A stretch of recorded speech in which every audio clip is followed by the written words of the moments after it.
రే మనవల్లో ఎండాకాలం వచ్చేసింది, మేడ మీద పడుకోలేదా? నీకు పోయే కాలం వచ్చేసిందే, ఇంకా సావలేదా?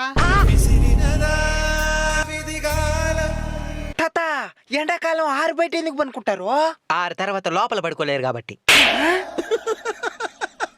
నువ్వు రారా సినోడా, మేడ మీద పడుకుందాం, మంచి మంచి కథలు చెప్తా. మోటు పత్తులు కథలు చెప్తావా? ఏంటా మూట్లు పొట్లాలా? మోట్లు పట్లాలు కాదు, మోటు పత్తులు.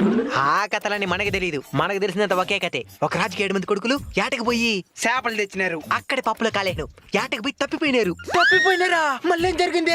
మేడ మీదకి వస్తే చెప్తా. ఇది వస్తున్నా, మా తాత మంచిగా చెప్పిపోతాడు. నువ్వురా పెద్దోడా. నేను రానుబోరా మూసిలోడా.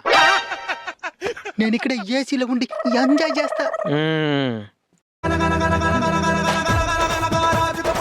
ఒక రాజుకి 7 మంది కొడుకులు ఏటకు పోయి తప్పినారని చెప్పినావు, ఆ తర్వాత ఏమైంది తాత? అది నీకు తెలియాలంటే ముందు దేవర కథ తెలియాలి.